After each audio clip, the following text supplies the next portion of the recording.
రెండవ అధ్యాయము సాంఖ్య యోగము 14వ శ్లోకము. మాత్రా స్పర్శాస్తు కౌంతేయ శీతోష్ణ సుఖ దుఃఖదాః ఆగమాపాయినో నిత్యాస్తాంస్తితిక్షస్వ భారత.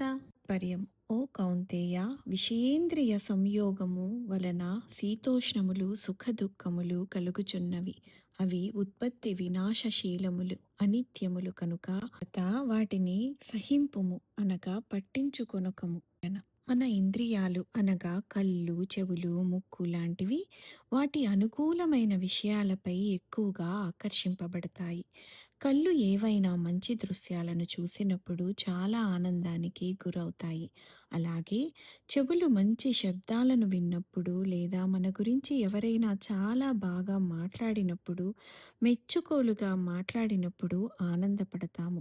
మంచి గంధము వాసన పీల్చినప్పుడు కూడా ఎక్కువ ఆనందం కలుగుతుంది. అలాంటి అన్ని ఇంద్రియాలు కూడా మనకు అనుకూలమైనవి.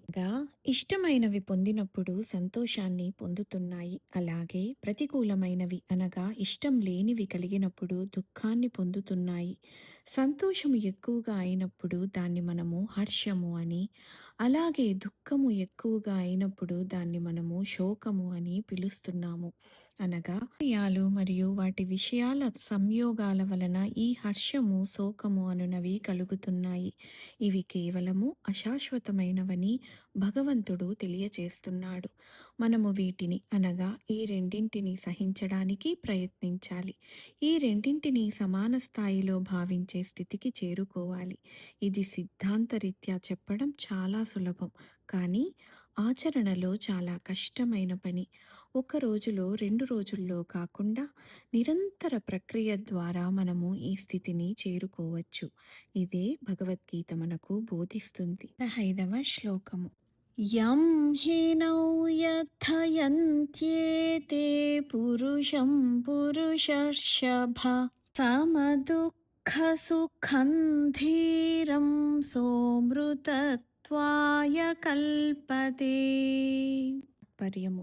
ఏలనన ఓ పురుష శ్రేష్ఠ, ధీరుడైన వాడు సుఖదుఖములను సమానముగా చూచును. అట్టి పురుషుని విషయేంద్రియ సంయోగములు చెలింపచేయచాలవు. అతడే మోక్షమును పొందుటకు అర్హుడు. వివరణ. ఇంద్రియములు మరియు వాటి విషయాల సంయోగము వలన కలిగే ఈ సుఖదుఖాలు అశాశ్వతమైనవి. వీటిని సమాన స్థాయిలో స్వీకరించే స్థితికి మరియు వాటిని యథాతథంగా స్వీకరించే స్థాయికి చేరుకోవాలని భగవంతుడు చెబుతున్నాడు. నిరంతర ప్రక్రియ ద్వారా ఈ సమాన స్థాయికి చేరుకునే పురుషుడు మాత్రమే భగవంతుడిని పొందడానికి అనగా మోక్షాన్ని పొందడానికి అర్హుడు అని భగవంతుడు చెబుతున్నాడు.